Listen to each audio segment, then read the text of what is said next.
Yo, what's up, y'all? This your man Kamari, aka Renewing Some Motion. I'm on here making a video response to a movie I watched. A subscriber hit me up. She made a response to my video. I went through her videos to know who she was. Um, apparently, she responded to a movie called Miss and Megan.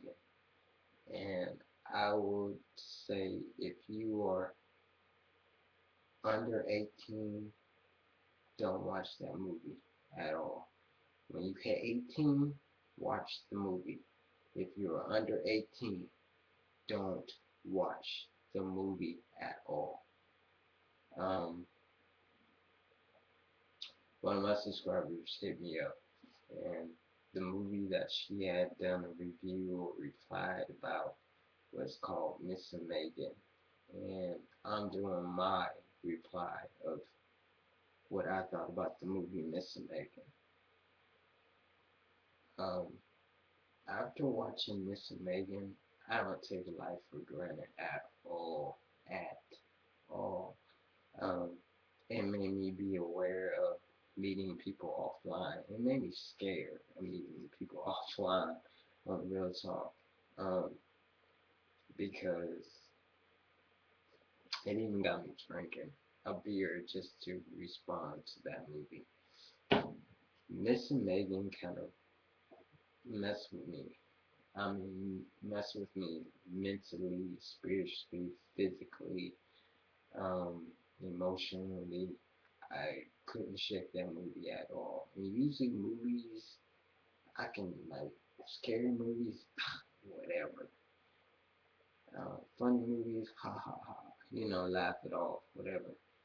But Miss Megan, man, I jumped through some of the little parts, and I got to a couple parts that I guess a lot of people have been responding to, maybe by almost going to the end of the movie.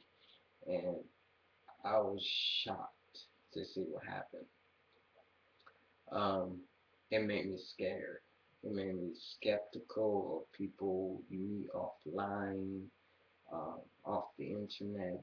You don't know who you might meet. They can make a fake profile, steal pictures, and everything. And you have no idea of who you're meeting offline.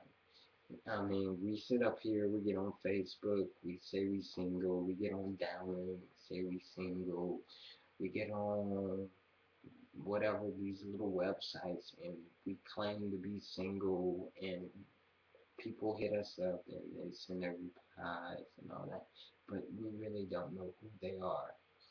I mean, cute face, cute smile, whatever, whatever. But you don't know that people steal profiles, pictures, whatever, claim to be something that they're not. Well, eventually that's what happened to Megan, and Megan ended up missing. And what happened to Megan and her best friend was kind of foul. I mean, I can't even smile about it, like, on that nature, because it really haunted me for like 5 days while I was at work. I'm thinking about this movie while I'm working, and while I'm at home, I'm sleeping, I'm thinking about this damn movie, and it messed me mentally, physically up, and made me realize what life is all about and taking it for what it is and not think taking it for advantage, because you don't know when your time is up or you don't know who might make your time up. Well, I'll break down a little bit of profile on it. Um, what happened to Megan was kind of foul. Megan met somebody, a guy, um, offline, guy named Josh. Thought he was a good guy, thought he was all this, all that. Come to find out, he raped her, took her virginity. I mean, when he took her virginity, like, she ain't never had sex before, ever with a man, and he raped her until she bled. Like, bled. I mean, from down there, she bled, literally. And then he killed her. And then he killed her best friend, like, for real. Um, Stuffed her in one of the oil barrels, one of the barrels that you see people put oil in or whatever kind of fluids that's kind of like hazardous. Put them in that and then buried them, buried her best friend alive next to her dead body. And that was in 2007. It is now 2012. They still don't know where she and her best friend are. And her best friend is dead. Hello. Her best friend was alive in 2007 when he buried her. And it's 2012. So let's think about it. 7, 8, 9, 10, 11, 12. That's 5 years ago. 5 years ago. So the girl is dead next to her best friend Megan, who met some guy offline named Josh, and apparently his name wasn't Josh, and she thought he was all this and all that, and told her business too, and he ended up killing her, raping her, killing her, and killing her best friend. Parents don't know where their child is buried.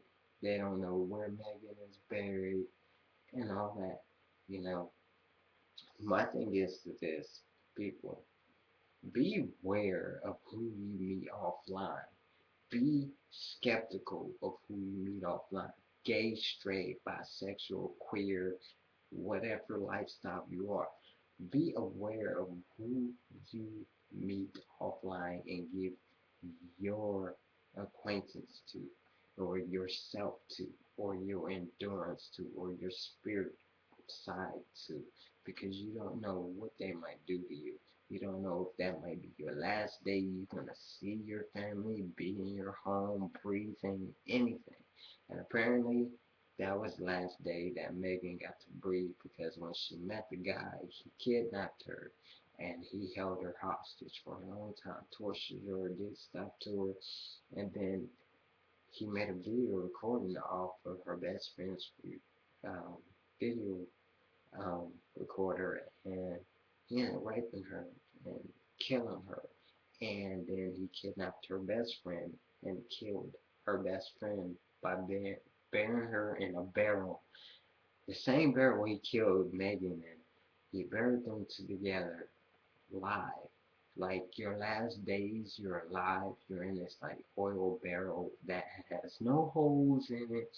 You can't breathe, and you can't do nothing but pray to God Himself for a miracle or for your last day, because that's it. There's no going back. My thing is, I don't have that much animosity towards anyone. I can't do nothing. I don't know how people can wake up and want to kill somebody, murder somebody, stab somebody, rob somebody for whatever any reason. My thing is, I'm not that angry. I'm not that mad. I love women, but because of my lifestyle, it makes me scared. You know what I'm saying? It makes me worried. I'm transgender. Who knows if a woman's husband might get upset or her ex-boyfriend might get upset and want to kill me or something like that. You know what I'm saying? It makes you think. And the movie, it haunted me. I mean, what I mean, it haunted me. It scared me to death. I mean, don't meet anybody offline. If you don't know them and you don't know, never met them and all that, and they're not giving you a whole full rundown, meet them in person, but meet them around a lot of people. Don't meet them behind a diner because Megan met her friend behind a diner and he kidnapped her. And what I mean, he kidnapped her. Nobody didn't see. Only thing you got is a video recording of her going to the back of the diner and a guy approaching her, and that's it. That's the last time you seen it. And then her best friend got kidnapped from the park. You know what I'm saying? People are crazy these days. People are nuts. People will do stuff to you. People will rob you, kill you, steal, whatever. That is devil. So why meet someone that is a devilish person and not a godly person? And my thing is, I don't want to meet anybody offline. If I don't see you in person, your pictures and yours, don't hit me up. You know what I'm saying? Because I'm not gonna want to meet you in person. I'm not gonna want to have a conversation with you off phone, off online or off the phone if you're not real. Because if I'm gonna meet you, I'm gonna meet you with somebody. And if I'm gonna hang out with you, I'm gonna hang out with you with somebody. And if I'm gonna go somewhere with you, I'm gonna go with you with somebody I know. Because if something happens to me, I know that if they run off, they're gonna tell somebody and the person that I met. These things happen to people. People get kidnapped every single day, and it's not right that what he did, but it should open a lot of eyes that people are crazy. People are devilish. People are idiots and just rude and don't care. They do what they do and they bury it like it ain't nothing. And they bury you like you ain't nothing.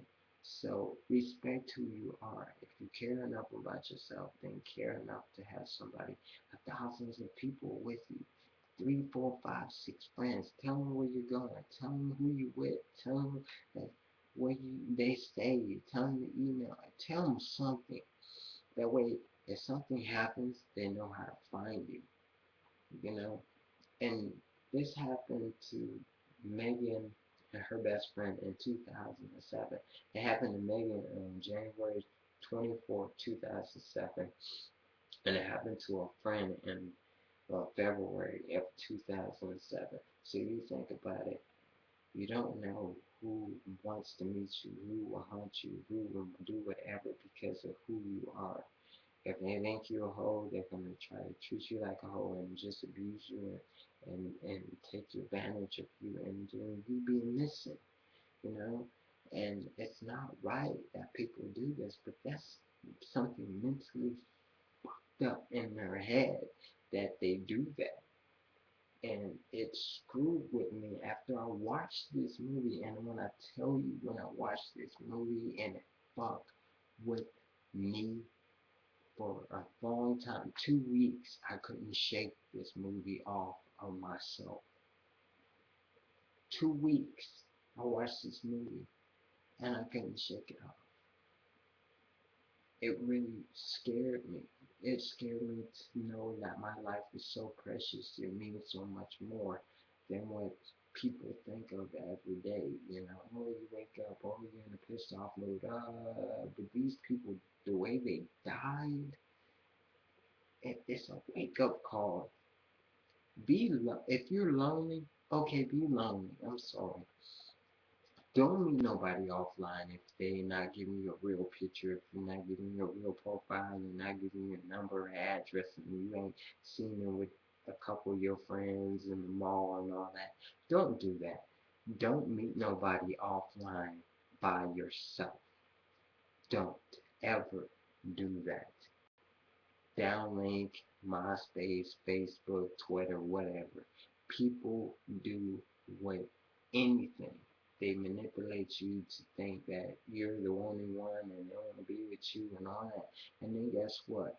You end up missing, and then your parents will be wondering where you are, and the only thing they got is a video recording or email address of the last person you talked to and don't know, and this person's not who they say they are, and they don't know where their daughter or their son is. It's not right. It's wrong. I mean, this man did some horrible, horrible stuff to them two girls. And me being a grown man, and it shook me the fuck up. I'm 37, about to be 38 in next week, and it horrified me. It scared me. I don't know. I'm scared to meet anybody. You know what I'm saying? I don't know, dude. But I'm just saying, be aware of your surroundings. Be aware of who you meet offline. If you meet anybody, don't go by yourself. Don't meet behind a bar. Don't meet behind a club. Don't meet behind a diner. Meet in the restaurant so other people can see the person that you're with. So other family members. And bring your family. Bring somebody close to you that can be there. That way, if you go missing, they can identify. They can pull up his face and find his address and something and locate. That way you're not a missing person like them too. Alright, that's all I gotta say. This is your man Kamari, and peace.